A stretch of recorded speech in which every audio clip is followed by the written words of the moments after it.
Tukain sup-sup.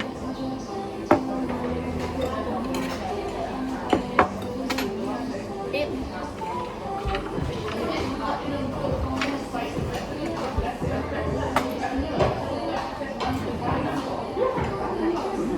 Huh?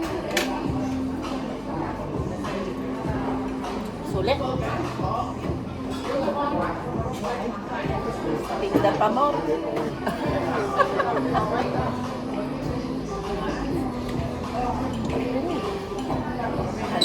Lasagna order vapor.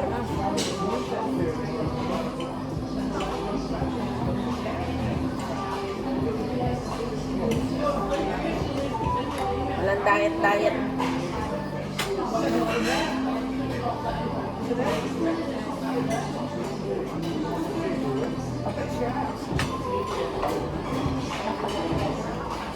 Mahirap na ako sa'yo. Gira-gira, gira-gira ka sa iyo. Mahagod. Anghang.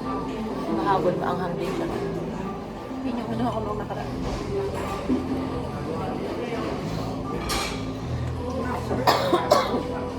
Masarap, mainit. Sinabihan tayo nitong ano, sa-apply ng trabaho, tingin. Sa likod. Hindi pwedeng may maiwan sa gamit pa kami.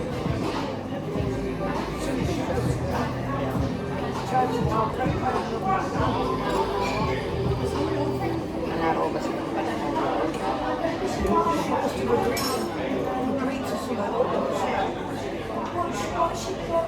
Tingnan tayo, ang dami-dami na kami.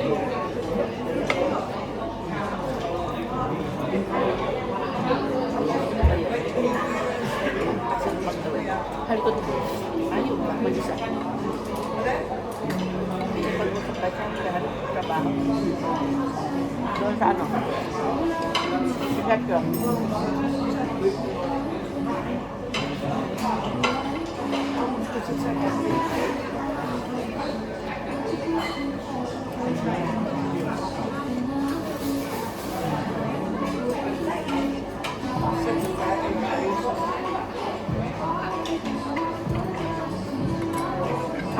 Sabi ko ako mag-apply na.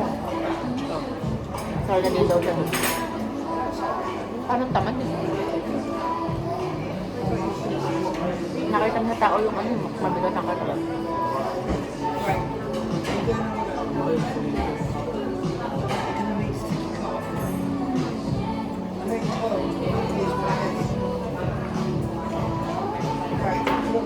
Sabi niyo, pag napunta na ako.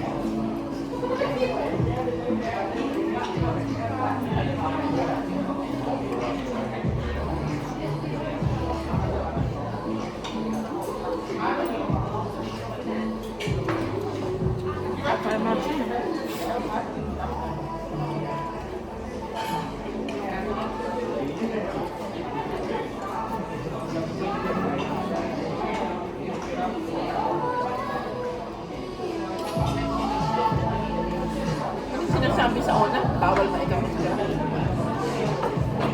Hindi lang bawal.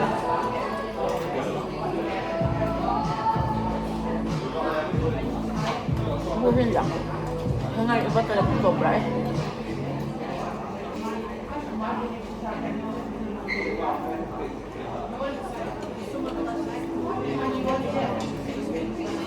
Sasayang nga ng pagkain.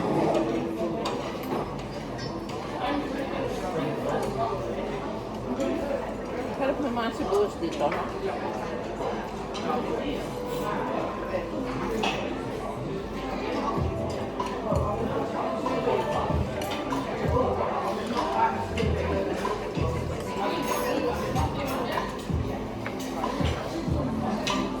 Mga bubble tea na kalagay sa rice.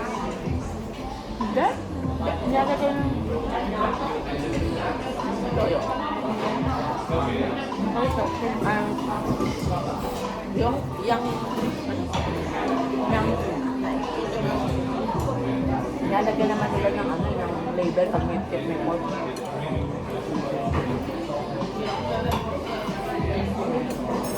inom ng baby ko ang nalagaan. May bao. Lahat ng dahil.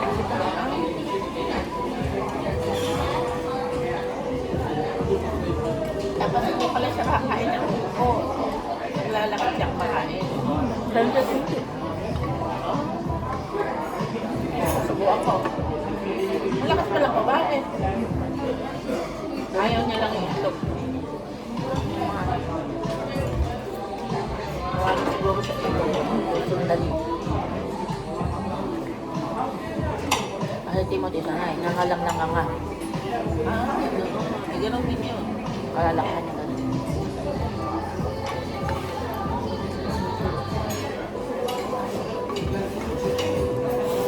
Kasi nalapit yung pagkain sa ano, nanganganak. Pero pag alupin mo ayaw. Kailangan ilalaki.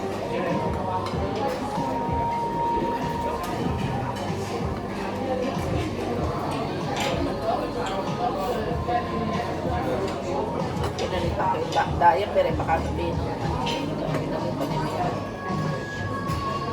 Ganun lang magkalaga din. Sabi na iwan sa'yo yun. Siguro yung mabalila. Si mami kasi kinakarga niya, hindi naman nagpapakarga yung bata. Kinakain Ako lang nga. Nahihirapan. Nahayaan mo lang. ako hindi naman napalakal sa kahit nung Ganun maliit, yung ginagawa ng Rasopia din. kahit nung maliit kayo. Nakakarga. Iniwang ko, tumahinig. Huwag nang papansinin.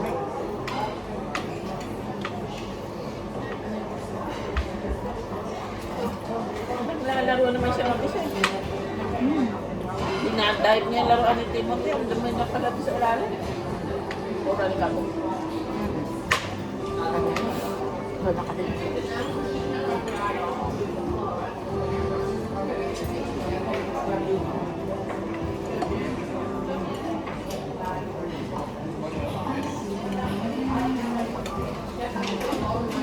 Dito tayo. Mushroom laki.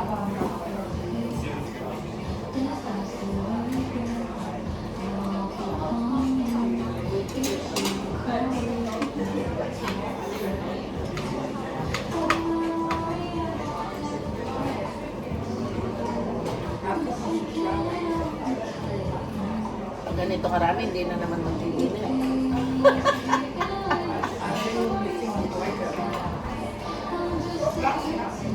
Utang na sa dinner.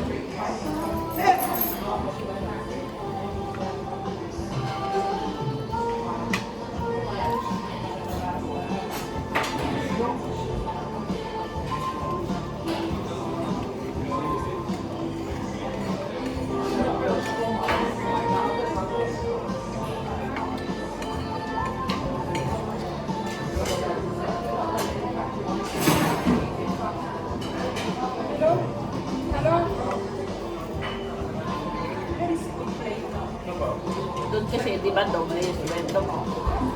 Libre ka, kailangan mo para dito.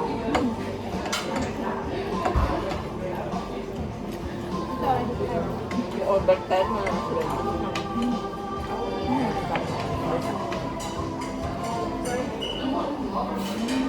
Sa US, kailangan mo trabaho dito. Kasi educate mo kasi libre din sa outside. Sa'yo assistant. Hindi na. So yung kakitain mo doon, pambabayad mo din. Yun mo. Kaya dito ka na lang. Hindi ko lang masabi kay Sally. Mahal pa yung tuition. Alisin mo.